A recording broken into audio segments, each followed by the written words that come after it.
Good afternoon, folks. Hope you're fine. New week is ahead, starting from 25th of November to 29th of November. देखते हैं हमारे पास क्या expectation बन रही है। चार्ट अगर आप देखें तो एक स्पोर्ट हमारे पास इस एरिया में आ रही है 2674 पे, और दूसरी स्पोर्ट हमारे पास बनी है फ्राइडे को इस एरिया पे 2686 पे।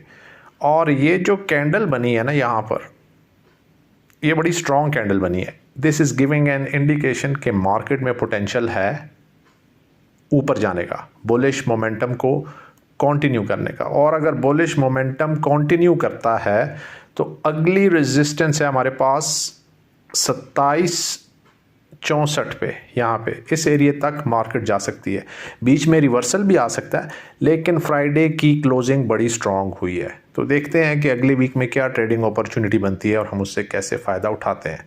Thank you and good luck.